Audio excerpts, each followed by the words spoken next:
As a small businessman, one of the trickiest jobs I have is dividing up the profits of our business between the employees who generate them. Would you comment and share your thoughts on how you divide up the profits of the Berkshire Hathaway subsidiaries with the employees who generate them? And the follow-up is, Mr. Munger, do you have any suggested reading on that subject? Yeah, we're glad to have you here, Martin. I went to high school and to the first couple of years of college with Martin's father, who's also here today. And so if you get a chance to meet Marty, Janie, and younger Martin, say hello to them. In terms of the arrangements we have with compensation, they vary to an extraordinary degree among the various subsidiaries we have, because we have bought existing businesses and we have tampered as little as possible with their cultures after we buy them. And some of those cultures are very different than others. I mean, you saw Mrs. B earlier. As you can imagine, she would leave a very strong imprint on any business with which she was involved. And we have a number of very talented managers who have worked out the systems that they believe to be best for their companies. Now, it is true that if there's a stock option plan at a company, we will substitute a plan that is performance-based, which ties much more clearly to the performance of the business than any option plan could.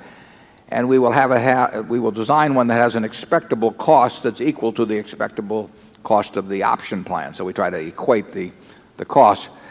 We try to make it much more sensible from both the owner's standpoint and the employee's standpoint in terms of the way it pays off based on how that business performs. You probably read in our annual report how we have put an across-the-board plan at GEICO that ties with our objectives. But basically that was Tony Nicely's work in terms of developing that plan. I mean, he and I thought alike about what counted, and he developed a compensation grid that applied to everybody in the whole place based on achieving the objectives that he felt were important and that we felt were important. You will find, if you go to any Berkshire subsidiary, you'll probably find that they have a compensation plan that's quite similar, with the exception of options, to the plan that they had before we bought the operation. They have successful businesses, and people get there different ways. Some people bat left-handed, some people bat right-handed. Some people stand deep in the batter's box, some crowd the plate. They all have different styles. And the styles of our managers have proven successful in their own businesses. We keep the same managers, so we don't try and superimpose any system from above, with the exception of what I've mentioned. We do like the idea of paying for performance. I mean, it's kind of a fundamental tenet. Everybody says they like that, but then they design systems that pay off no matter what happens in many cases, and we've been reluctant to do that. Charlie? Yeah, I think it's important for the shareholders to realize that we are probably more decentralized in terms of personnel practices than any company of our size or bigger in America. We don't have a headquarters culture that's forced on the operating businesses. The operating businesses have their own cultures, and I think in every case I can think of, it's a wonderful culture, and we just leave them alone. It comes naturally to me. Charlie says we don't have a headquarters culture. Sometimes people think we don't have a headquarters. We have no human relations department at Berkshire. We have no legal department. We have no investor relations. We have no public relations. We don't have any of that sort of thing. We've got a bunch of all-stars, as we put on the screen, out there running businesses. And we ask them to mail the money to Omaha. But we'll even give them a stamp if they request it.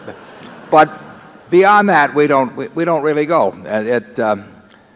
It would be foolish. And what is interesting to me is how I had a lot of preconceived ideas of what motivates people when I started out in business. But you can find certain organizations that resist paying stars on an individual basis. They like to think of themselves as a team, and they'd rather have a team concept of payment. And you can see others where they're much more individually oriented. Actually, Charlie can probably tell you about that in terms of law firms. I mean, some law firms have a culture that is much more star-oriented than others, and you've seen successes in both places, haven't you, Charlie?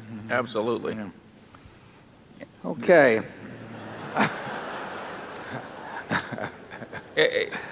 I can't remember a case when anybody has transferred from one operating Berkshire subsidiary to another. It's very rare. Yeah. Yeah, we don't try and cross-fertilize. We just we think we've got a good thing going in every plot of ground, and we just assume they'll do best if left to their own initiative.